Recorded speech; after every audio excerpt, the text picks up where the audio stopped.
श्री स्वामी समर्थ मैत्रिणींनो, कशा आहात? तर चला, 8 दिवसांनी संपूर्ण जवळजवळ 8-10 दिवस झाले कोणताही व्लॉग शूट केला नाही, शॉर्ट पण नाही शूट केलेले. तर आजपासून पुन्हा सुरुवात करूया. काही कामात होते त्यामुळे जमलं नाही, पण आजपासून जसे जमतील तसे 7-8 मिनिटाचे 8-10 मिनिटाचे व्लॉग तुमच्याबरोबर शेअर करीन. तर उठले लवकर, आंघोळ केली, अजून काही माझं आवरलेलं नाही, फक्त आंघोळ केली आहे. इथं चहा ठेवलाय आणि चहा घेतल्यानंतर पहिल्यांदा देवपूजा करणार आहे, कारण 5-6 दिवस गावाला होते. देवपूजा झालेली नसली की सगळं घर असं अस्ताव्यस्त असल्यासारखं वाटतं. घरात सुद्धा खूप पसारा असतो आपण गावाला गेल्यावर. तो पण बऱ्यापैकी रात्री आवरला, कपडे वगैरे सगळे धुतले आणि आता चहा ठेवला. इथं लोणी म्हणजे दही साठलं आहे बघा, जवळजवळ 8-10 दिवसाचं. तर ते पण आता हलवून घेणार आहे, म्हणजे लोणी काढणार आहे. चहा घेते आणि तुम्हाला मग मी भेटते. चला. छान अशी पूजा करून झाली आहे. महाराजांना हार, वस्त्र आणि छानपैकी, आणि इकडं आपल्या देवाची पूजा करून झाली आहे. किती प्रसन्न वाटतं ना. 4-5 दिवस पूजा नव्हती तर मला खरंच अगदी घरात सुचत नव्हतं, आणि आज मला मनासारखं सगळं छान वाटलं. तर बघा, अशा पद्धतीनं मी पूजा केली आहे. आता भेटूया स्वयंपाक करताना. सकाळी पोळ्या करून घेतल्या, कारण आमच्याकडे एकदाही भाकरी चालत नाही, दोन्ही वेळेस पोळ्या करायच्या असतात. म्हणून मला पोळ्यांचा कंटाळा येतो असं नाही, पण मी नेहमी पोळ्या करण्याचं काम, म्हणजे चपात्या करण्याचं काम, सगळ्यात स्वयंपाकाच्या आधी करते. म्हणजे कुकर लावून घेते आणि पोळ्या करते. पण आज आळूची भाजी करायची होती, त्यामुळं म्हटलं आधी पोळ्या करून घेऊया, नंतर खूप जास्त वेळ जाणार आहे. पोळ्या करून घेतल्या आणि त्यानंतर मग तयारीला लागले बाकीच्या स्वयंपाकाच्या. जायच्या आधी आंबे आणलेले होते, त्यातले काही आंबे शिल्लक होते. खराब होण्याच्या आधी मला ते संपवायचे पण होते, त्यामुळं आमरस करायचा होता. आणि मेन म्हणजे आळूची भाजी करायची होती. मी करणारे आळूची भाजी. थोडी पानं सुकली, कारण काल आणली संध्याकाळी आणि आता सकाळी करायची आहेत, पण भाजीला चालतात. छान अशी पाण्यात घालून ठेवली आहेत धुण्यासाठी. त्यानंतर इथं चिंचेचा कोळ करत ठेवला आहे. इथे डाळ आणि शेंगदाणे भिजत ठेवलेत. हरभऱ्याची लागते, पण माझ्याकडे नाही आहे म्हणून मी तुरीची घेतली. त्यानंतर गूळ आणि थोडेसे मेथीचे दाणे, लसूण सोलून घ्यायचा आहे. अशा पद्धतीनं भाजीची तयारी करून घेते. आळूची भाजी आमच्याकडे सगळ्यांना आवडती. तसं म्हटलं ना तर आळूची भाजी लग्नात सुद्धा असते, 10व्या-12व्याला सुद्धा असते, आणि इतर वेळेस खायला सुद्धा छान लागते. बऱ्याच ठिकाणी जी ही आळूची भाजी आहे ना, ती फक्त 12वा, 13वा किंवा 10वा या पद्धतीने खाल्ली जाते. पण खरं तर आळू शरीराला खूप चांगला असतो. सारखा नाही, पण महिन्यातून 1-2 वेळा आळू नक्की खावा. जेव्हा जेव्हा पाने दिसतील तेव्हा वड्या असेल, भाजी असेल, असं खावं. कारण की आळूने आपल्या शरीरातील ज्या काही आपण सेवन केलेल्या चुकीच्या गोष्टी असतील त्या निघून जातात, जळतात असं म्हणतात. आणि मुख्य करून पहिली माणसं म्हणायची की आळूची पानं खाल्ल्याने आपल्याकडून जर केस गळला असेल, म्हणजे केस गिळला गेला असेल, तर तो जळून जातो. असंच विषारी घटक सुद्धा शरीरातले गळून जातात. म्हणून आळूची भाजी ही मधून मधून खावी. आता आमच्या इथे याला आळूचं फतफद किंवा आळूचं गरगट म्हणतात, आणि अगदी पारंपरिकरित्या कशी करतात ते मी तुम्हाला दाखवणार आहे. आता ही जी पानं आहेत, ही सोलताना काय करायचं, अशी घ्यायची आणि ह्याची जी शीर दिसते ना, ती नाही घ्यायची, फक्त अशा पद्धतीनं घ्यायचं. हे बघा, म्हणजे ही अगदी पारंपरिक, थोडक्यात म्हणाल तर ब्राह्मणी पद्धत आहे. बरेच जण अशीच करत असतील, पण मी तुम्हाला आज, मला इच्छा झाली की तुम्हाला आज मी करत आहे तर दाखवावं. कारण वडी तर सगळेच करतात, पण आळूची भाजी फार कमी जणांकडे केली जाते. यामध्ये ना शिजताना मुळ्याचे तुकडे सुद्धा घालतात, त्यामुळं अजून भाजी छान लागते. खूप वेगळ्या पद्धती आहेत. आता हरभरा डाळ घालतात खरं तर, पण माझ्याकडे आज नाहीये म्हणून म्हटलं नाही, तुरीची डाळ घालूया आणि थोडंसं बेसन पीठ. तर तुम्हाला पूर्ण कृती दाखवते. आता हे पान अशा पद्धतीनं घ्यायचं आहे आपल्याला, आणि हे जे देठ आहे ना ते सुद्धा वापरायचं. तर ते कसं वापरायचं तुम्हाला दाखवते. असं देठ कापून घ्यायचं, त्यानंतर ह्याच्या पण शिरा अशा काढून घ्यायच्या, नाहीतर ते सगळं घशामध्ये आपल्याला त्रासदायक असतं. अशा शिरा ह्याच्या काढून घ्यायच्या आणि बारीक बारीक सगळ्याचे तुकडे करायचे. आता तुम्हाला मी आधी चिरते आणि मग पुढची रेसिपी दाखवते. कढई तापत ठेवली. आता त्यामध्ये थोडंसं तेल घालायचं आणि तेल चांगलं तापलं की मेथी दाणे असतात ना आपले, मेथी दाणे ते आठवणीने या भाजीत आपण जेवढी मोहरी घालतो तेवढेच घालायचे. खूप वेगळी आणि छान टेस्ट येते ह्याच्यामुळं. असे तडतडायला द्यायचे. थोडेसे भाजले गेले म्हणजे सोनेरी झाले की आपण हा आळू जो चिरून घेतला आहे तो आणि जी आळूची देठं आहेत ती छानपैकी परतून घ्यायची. तर आणि मग कुकरला लावायचा. म्हणजे ही पद्धत मी तुम्हाला म्हणते ना वेगळी आहे, तर ती अशा पद्धतीनं आहे. आता छान असे गोल्डन ब्राऊन कलरचे मेथीचे दाणे होईपर्यंत थांबायचे.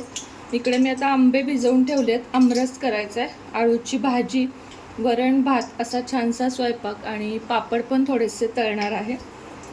तर हे बघा, यामध्ये अशा पद्धतीने आळूची पानं घालून घ्यायची आणि हे जे देठ आहेत ते पण घालून घ्यायचे.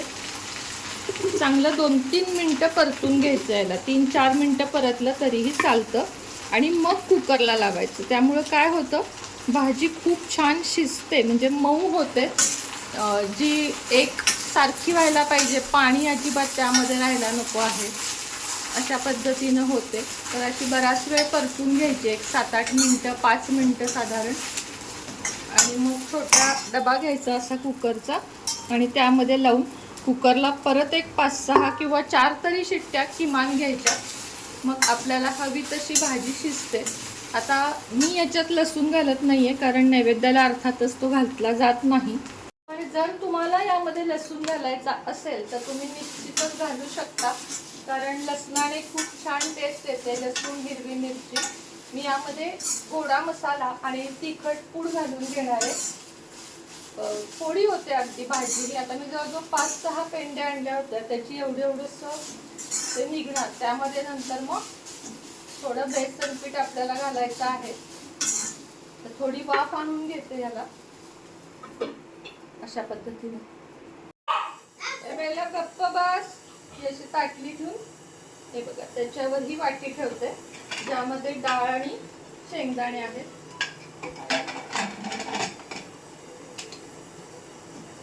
आणि कुकरला आपण हे लावून घेऊया. तोपर्यंत आमरस करते.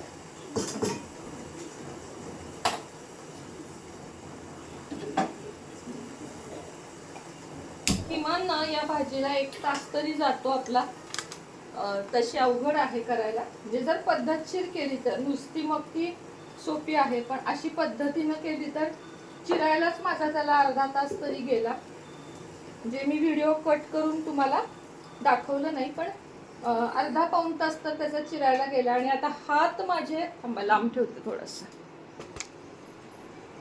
हात माझे खूप खाजत आहेत आळून. काही इलाज नाही. ट्रॉल्या केल्या, हा कलर वापरला आपण. इथे एक हे बनवून घेतलं, म्हणजे सगळं स्टोरेज म्हणतो ना आपण ते. आणि इथं खाली ट्रॉल्या आहेत. फायनली ट्रॉल्या झाल्या माझ्या. आता आपण आमरस करूया आणि आमरस करता करता अर्थातच थोड्याशा गप्पा मारूया. मला ना मागच्या वेळेच्या व्हिडिओला खूप हसू आलं की मला एक जण म्हटले, बायकाच बोलतात शक्यतो असं, की आमरस करतेस, काही नवीनच करतेस का, आम्ही खात नाही का, तू कशाला दाखवतेस.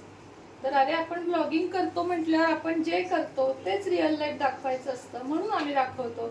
असं काही आम्ही काय खातो किंवा आम्हालाच मिळतं असं आम्ही कुठंच म्हणलो नाही. प्रत्येक जणच या सीझनला खातं, बरोबर आहे की नाही. एखादा कमेंट येतो, पण म्हणजे का असे कमेंट करायचे ना. मी तर आजपर्यंत कुणाचेही व्हिडिओ किंवा ब्लॉग बघितले, कदाचित एखादी गोष्ट पटली पण नाही तरी कुणाला कधी अशी बोलले नाही मी. कारण आपण जेवढं निगेटिव्ह बोलू, जेवढं आपण चिडून बोलू, निगेटिव्ह बोलू किंवा एखाद्याचं चांगलं बघून आपण जळून बोलू कुणाचंही, तर तेवढा आपल्या आयुष्यात त्रास निर्माण होतो ना, की आपलं काही चांगलं होतं.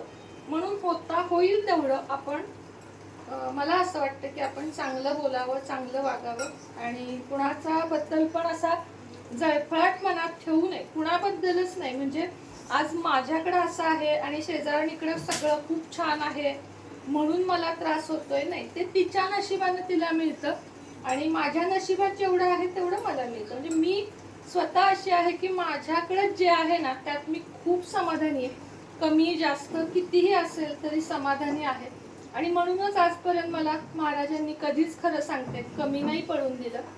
त्यांची कृपा, टचवूड की त्यांनी मला कायम दिलं. म्हणजे जेवढं हवं तेवढं दिलं. गरजेपेक्षा जास्त नाही आणि गरजेपेक्षा कमी पण नाही.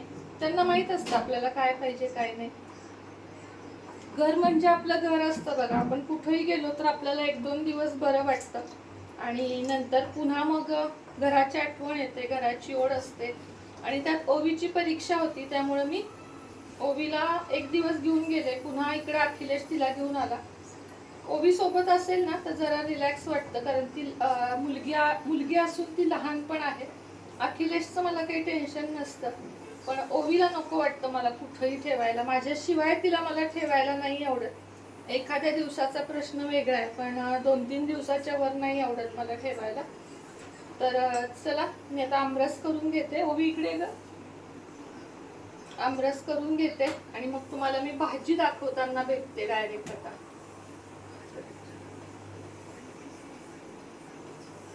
यामध्ये डाळीचं पीठ घातलेलं आहे आणि छान असं हटून घ्यायचं. जेवढं आपण याला बारीक करू, मिक्सरला नाही लावायचं. मिक्सरला कुठलीच पालेभाजी नाही लावायची.